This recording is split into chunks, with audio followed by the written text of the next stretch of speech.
Una pa Sponsored by, wala lang.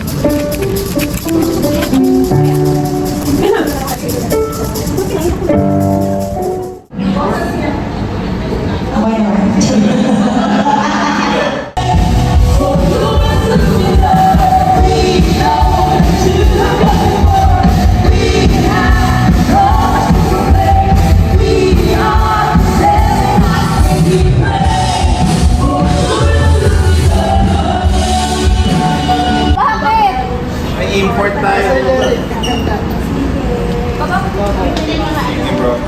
Ayan guys, update. Andito na yung comms. Ako yung saling kit-kit na comms. Yeah. Shoutout Ate Yana. Shoutout. Eh, Good morning. good morning. Meme na naman ako dun sa vlog mo. Oo, syempre.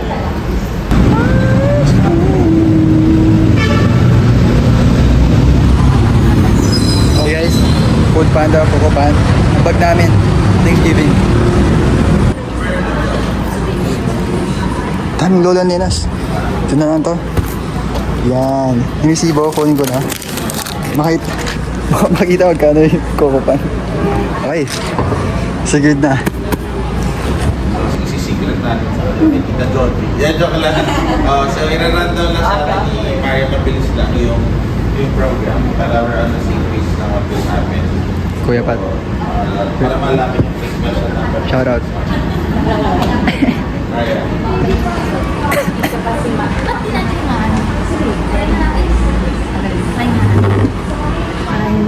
Guys, same the edit.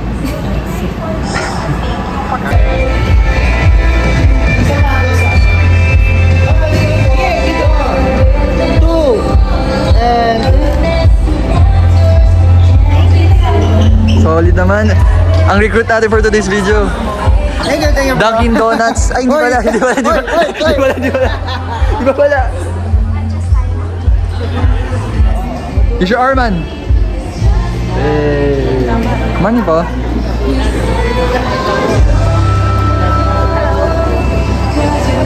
Okay guys, after so many hours of waiting, Nax, doors open na. Maestro! Magandang umaga po.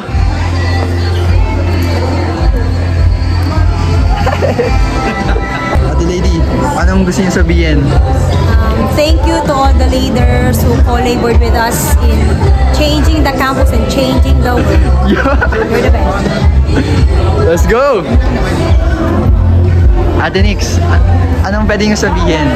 Thanksgiving natin. Happy Thanksgiving! Hey! Quibbert, anong sasabi niyo? You know, Jesus, oh. Jesus here. Jesus! Jesus! Kuya yan. Shout out. Shoutout nga pala sa mga tropa natin dyan.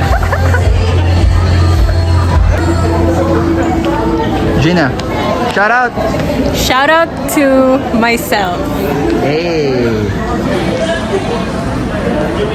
Merry Christmas and Happy New Year. Ano ba?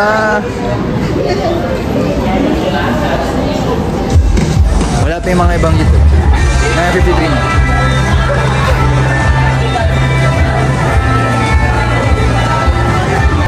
Baka hindi lumabo yung mata. Ayan, alay po.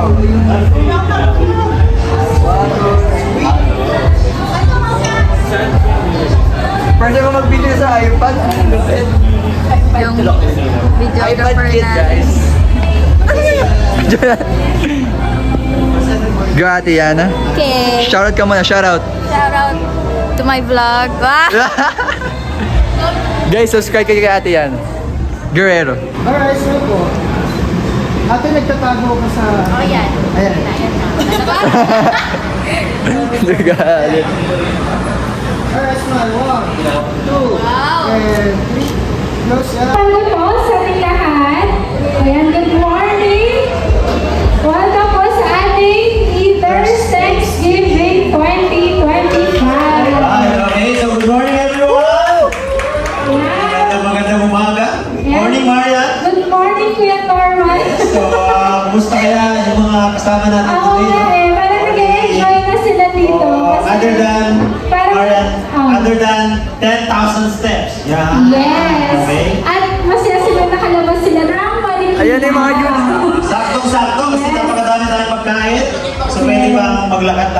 Yes. Dito lang. Okay, so anyway, welcome everyone. Sa table niyo po. So, pwede niyo pong gawin yung mga post na yan sa ating photo booth area. Pwede sa lounge, pwede po dito sa main hall. Right, ha?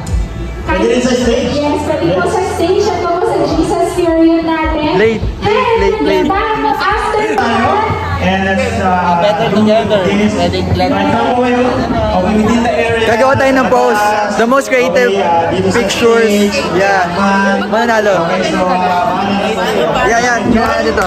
enjoy po! Yeah. 15 minutes. Start. Yan. First picture, better together. Saan ba? Dapat mapapakita natin na we are really better together. Mapakita lang. Experience. Sa Yeah. table. Like a small group setup. Pwede. Set up ko to. Sino may one-to-one? May one-to-one ba? Wala. Bible. Ayun, Bible.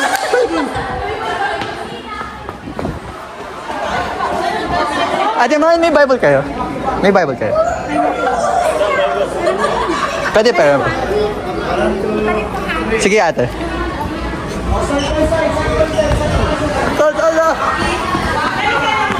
Ito, Bible! Oh, Anis! Ang Bible, oh. Guys, tapos na kami sa number 1, Better Together. Ito yung picture.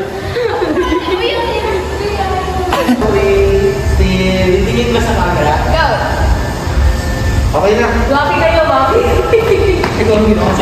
Hey! Anong next? Let's go. Tingin sa akin, pero yung mukha. Tingin mo sa ating cheat. Ano malungkot ako? Okay na. Yes, next. Turbo. Parang Annabelle. Parang yung ano, Hindi kita marinig. parang Hindi siya rinig. Times Magazine. Sigaw ka. Ganun. Oh, di ba hindi rinig? Ikaw try mo, Billy. Try mo, sigaw ka. Oo nga, malakas. Isa pa, mas malakas. Hindi. Ano sabi mo, bro? Wala nga. Mas malakas. Mas malakas.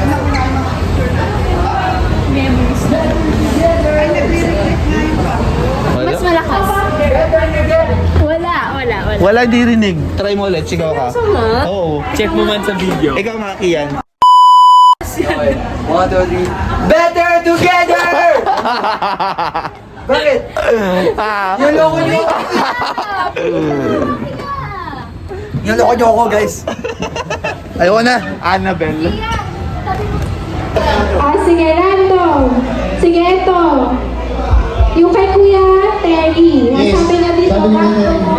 Nag-promote sa work, Secretary, this year. Congratulations, Secretary! Kamusta ko? Shout out sa'yo! Congrats! Shout out sa'yo! Siya din. Okay. Burger naman, Lenny, pa-burger. Ito, parang delikado din yung isang to. Kaya ka sa Si leader Juliana ko. naman, si Juliana. Wait for hour, go! Wait lang! Bawal malinunod! Pakitawag po, tao! Bawal pa magsagot! Ate lady! Integrity! Integrity! 3, 2, 1, go! Go! Leaders camp. Go, Alam ko to. Music po, music! Ay, yung sa ano? Money by the book to. Money by the book. Sulatan mo. Qualify ba yung Kailangan i-name yung mga events Yung this mga year. staff po Specific. dyan, Title ng mga names. Pati events. yung mga custom. Kailangan po specific, bawal ang acronym, bawal yung Leaders convert. Leaders convert. Okay, itong pangalawang team ay Naka-boost yung si Pastor Jerry. ewan ko na lang pag nagkakakita kayo. Okay. Well, Norm. Wow, sisigit. Wow. Baka may date pa, ha? Hindi. Ano ba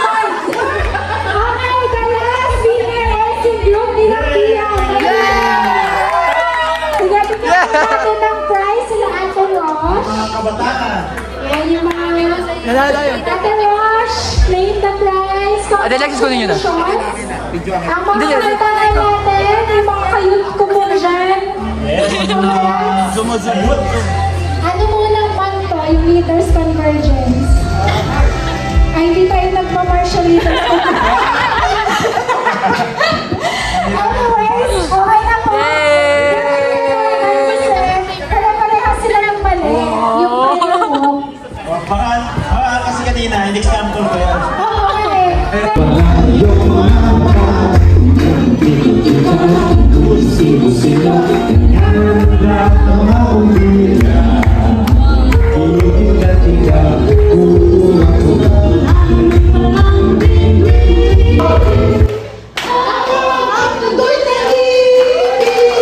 Ang araw ay sumapit, ang sanggulay Iso'y sila, may tatlong hari nagsidalaw, at ang bawat isa ay masipagandog ng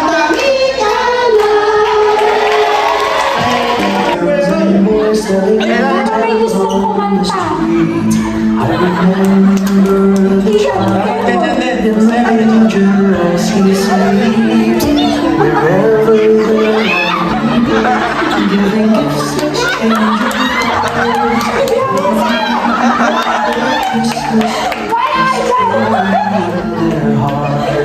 Let's love Christmas bright tomorrow. Nations are at peace and all are one. Nasaan yung isa?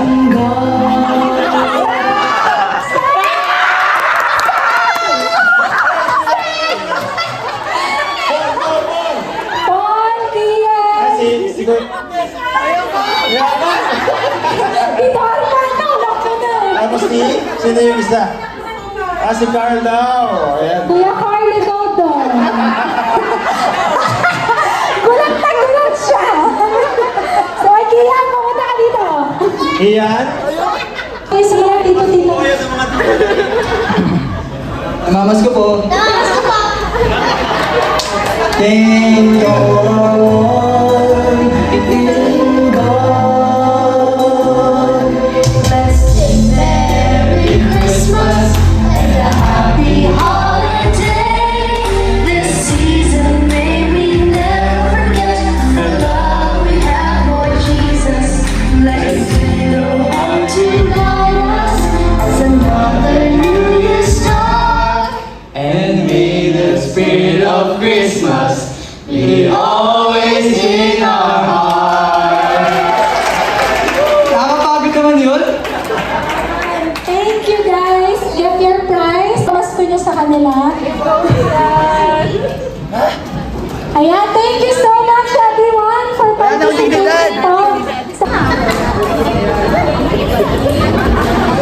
I'm late. You're late. Shout out Ate Chris. Hello! Welcome to Victor Martin. Thank you. Ay, bago na yung phone mo. Matagal na ate.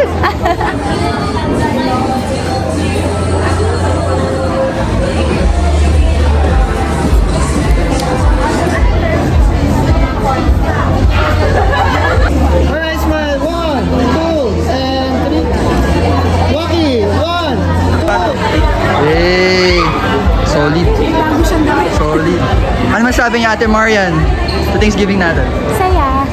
Wala na, paus na ako. Sayang hindi ko muna si Ate Marian. Let's sing.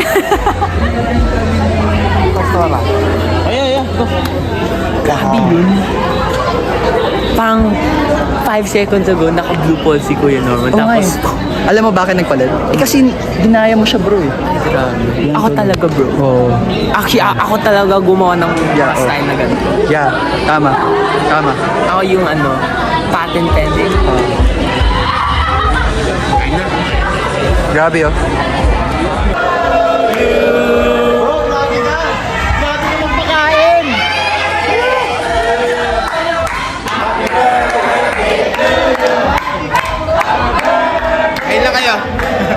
Ang dami lang. Napaka-generous ko sa pagkain ha.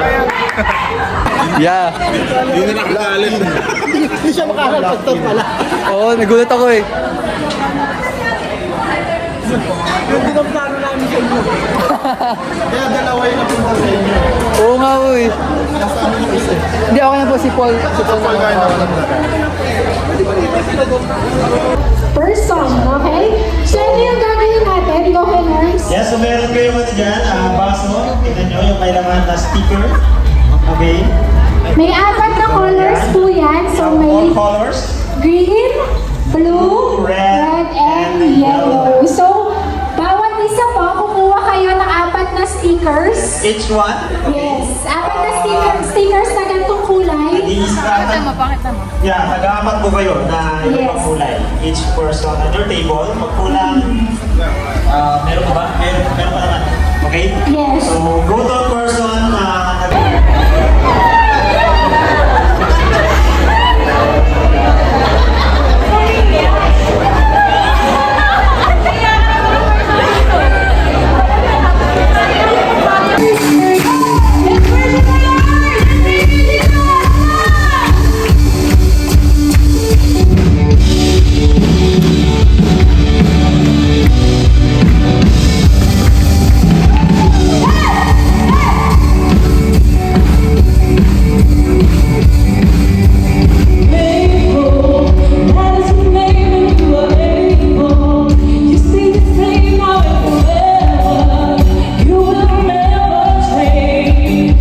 Okay, so I believe God has grown our campus ministry.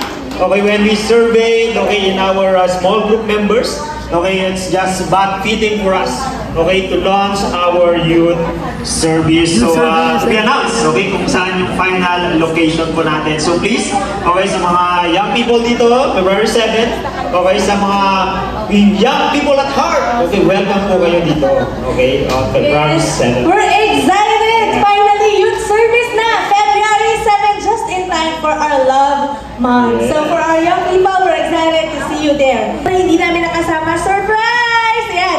Next year po, we're gonna have new location, new schedules for the new year. We believe that this positions us for greater growth, greater financial capacity so that we can save up and believe God for our very own center sooner rather than later. And this positions us also at the very heart of Marikina, daanan ng sakayan at paglabas niyo po, ang dami na pong restaurant. Alam niyo po yung Burger King, Jollibee, ano pa, Chowking, dun sa may Markenton? Hindi po doon, yung katabi po doon. Yan. Pwede ba sila mag-shopping ng kotse? Oo, pwede mag-shopping ng kotse. Pwede rin mag-SNR at Uniqlo. So, we're at the heart of Marikina. Sa mga friends natin bumabiyahe from Upper Antipolo, lakad na lang, papunta sa blank space. So January 10, kita-kita po tayo for our next Leaders Convergence. We're excited to see you all there and gather together once more at the start of the year para po for all the things that God has in store for us. So, yan po ang ating mga announcements. So, sabihin mo sa katabi mo, let's go! Let's go! Let's go! Sa mga events natin next year, ano ba dun yung medyo, yung super excited ka? Ayan. Super excited po ako. Yung ating prayer and fasting. Wow, okay. Ayoko ba? Sige, nawain ko pa lang natin yan. Ako, excited ako para sa mga events natin for youth, singles, and couples. Kasi finally, magkakaroon na tayo ng ating sarili at hindi na tayo join. Because of what he heard from Timothy that this church is experiencing severe persecution, ang daming mga problema, ang daming pinagdadaanan, he wrote this letter to encourage them. And in fact, when he wrote this letter, this is how he started the letter. He said, "We give thanks to God always for all of you." Constantly mentioning you in our prayers. And he was basically doing that, saying that because these people in Thessalonica is standing up for their faith. And when I look at the room, this room, I see people very much like those in Thessalonica. You are men and women who are standing strong for your faith. Sino sa inyo 2025 meron kayong kahit isang pinagdaanan na medyo challenging? Taas mo kamay. Lahat tayo. Iba't ibang areas, iba't ibang challenges. Lahat tayo may hinarap. the church in Thessalonica, the Thessalonians, went through severe trials, went through challenges and problems. Yet they were able to stand up for their faith. They were able to uphold their faith in God.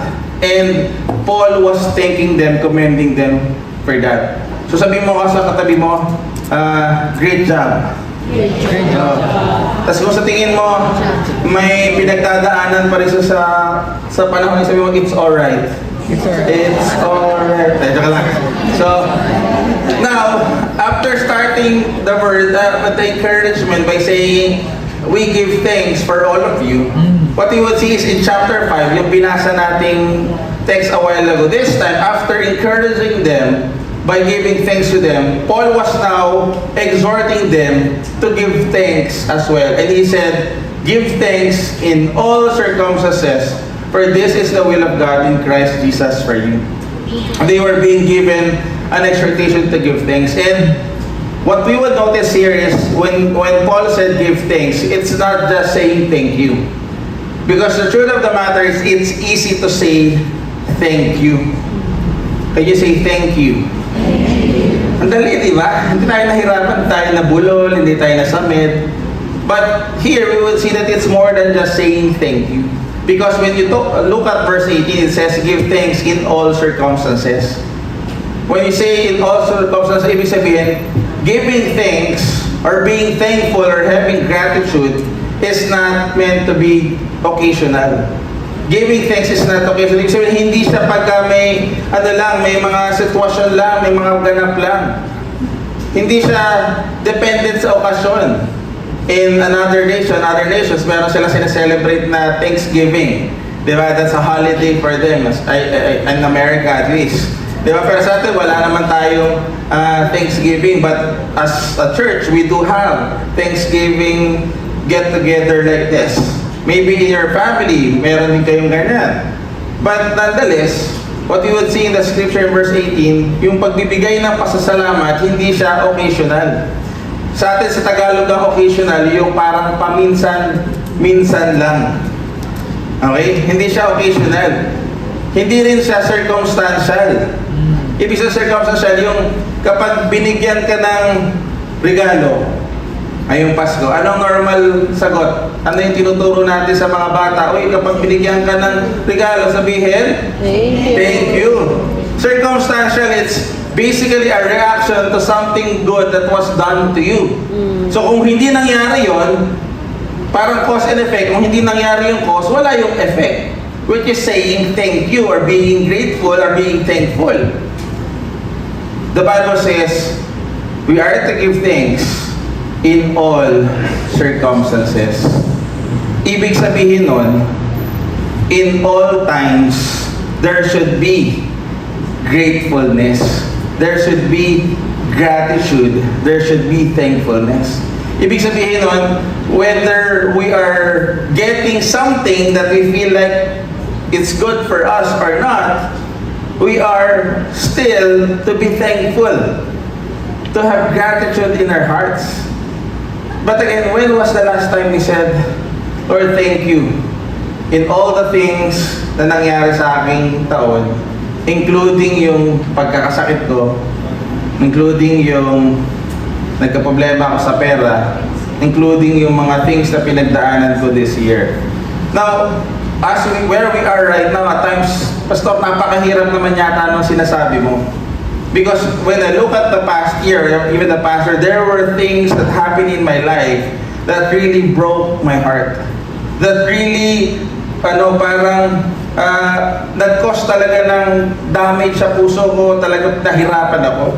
So it's really hard for me to say that at those times, even as I look back, I can be thankful. Now, kaya nga, pag tinignan natin yung scripture, the Bible talks about how important being thankful is. And the emphasis here is not just it happening in all circumstances. Mapapasin natin yung pattern. When the Bible talks about rejoicing, it's always. When it comes to praying, without ceasing, walang tigil. When it comes to giving thanks, it's in all circumstances. Means to say, what the Bible is trying to encourage us to have is not just saying thank you, but having an attitude of gratitude. God is calling us to have an attitude of gratitude. And when you say attitude, it is the natural response. Okay, it's the natural reaction that we have. And again, being grateful or having gratitude in all circumstances.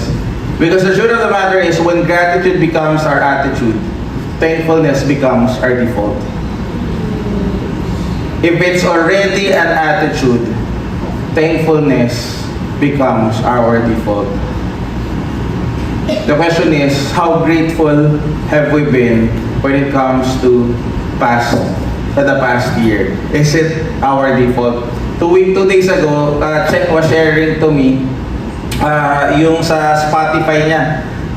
I'm not sure Spotify ba yun or YouTube, but basically in Spotify, since patapos na ito, bibigyan ka niya ng summary. Ito yung most played song in your playlist. So ito yung madalas mong pinakikinggan, number of hours na kinonsume mo. But can you imagine if you would put the thoughts in our mind and convert it to songs? Thankfulness kaya yung most played song? Because the Bible is saying here, that's how we are supposed to be. We are supposed to have an attitude of gratitude. So, as we talk about the rest of the scripture, we ask this question: is having an attitude of gratitude possible? Knowing that there are things that makes us cry, knowing that there are things that makes us go to extreme emotions, knowing that there are things that gives us problems in the past, not just the things that we are treasuring. Is it really possible to have an attitude of gratitude? Is having an attitude of gratitude possible? I believe the scripture is encouraging us, exhorting us to have so, because it is possible. And going back to the text, it tells us why it is possible. Una, because this is the will of God. The attitude of gratitude is God's will for you and for me. A lot of times, pag bago kang Kristiyano, or even we have decisions in life that are basically decisions that are life altering. We ask ourselves, we ask people, we ask God, Lord, what is your will for me? Narinig niyo na ba yun? Ano bang will sa akin ni Lord? The Bible is clear here. As far as it's His written will for us to concern, it is His will for us to be thankful, to have gratitude. And why is this such an encouragement for us to be thankful?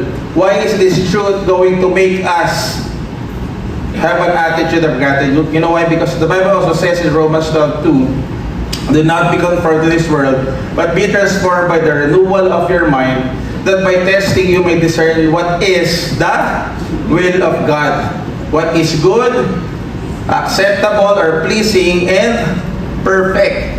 This scripture is saying to us that the will of God is good, acceptable, and perfect. Now, in the text that we read, the Bible says, being grateful, being thankful, having an attitude of gratitude is the will of God. Therefore, having an attitude of gratitude is good, acceptable, and perfect.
Thank you for are the times na lagi kayo nandyan sa amin, kasama namin through ups and downs, Edson.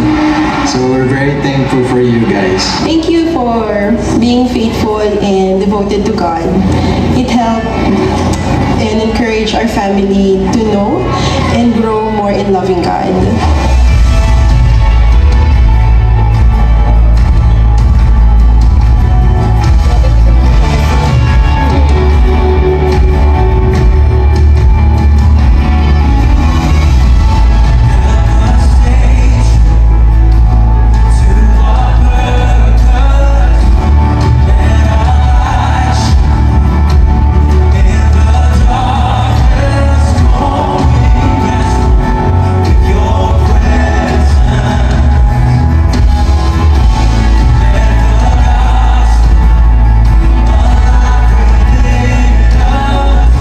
Thank you for preaching the gospel to me and discipling the students in the campuses.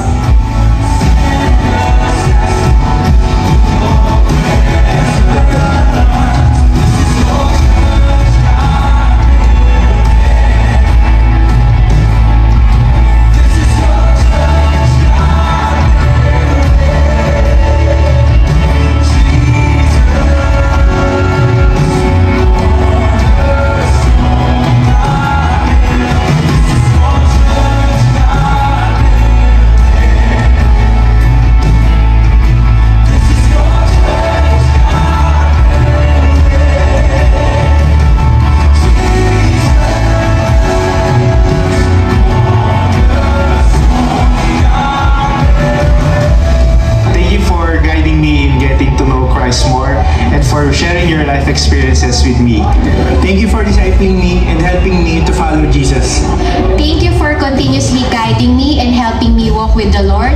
Thank you for being a big blessing in my journey.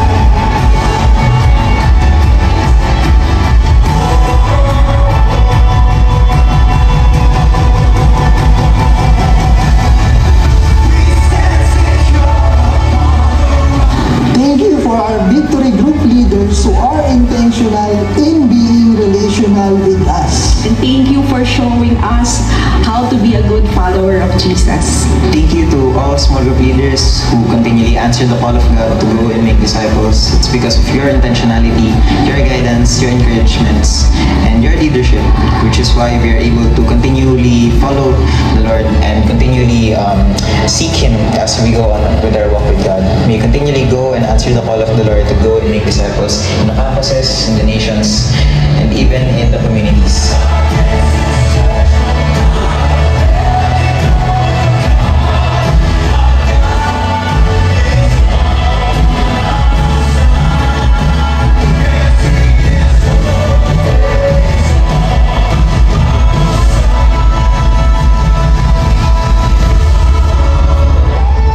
That we would be dependent on our gadgets for our Bible. So again, hindi naman po mali. Wala namang kasalanan gumamit ng gadget. Okay? But nothing still beats the discipline of reading God's Word from a book.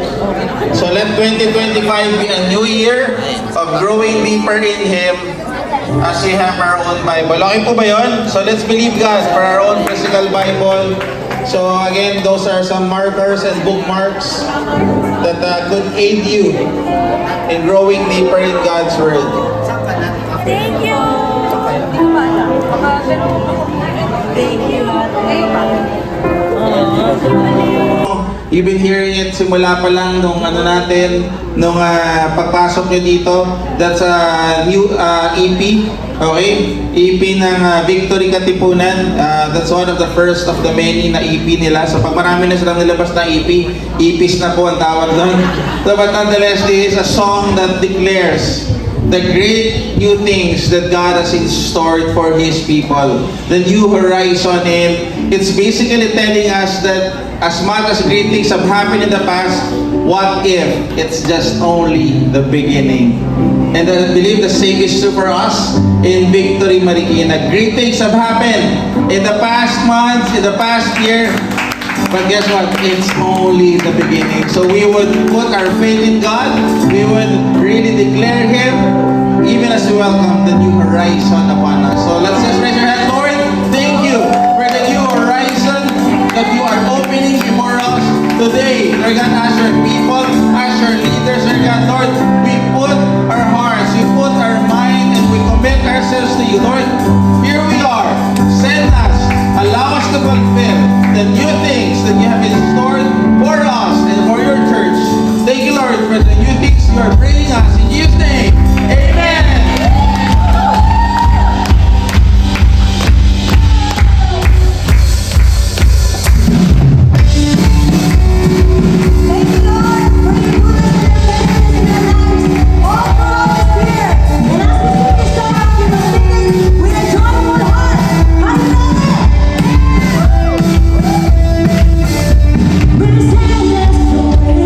To all of your goodness,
Mukhang cute.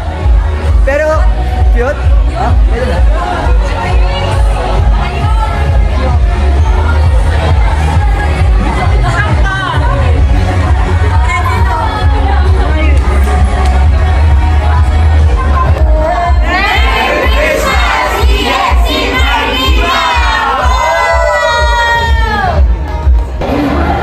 Thank you guys so much for watching. Merry Christmas. Victory Marikina. Excited for next year. Bye-bye guys.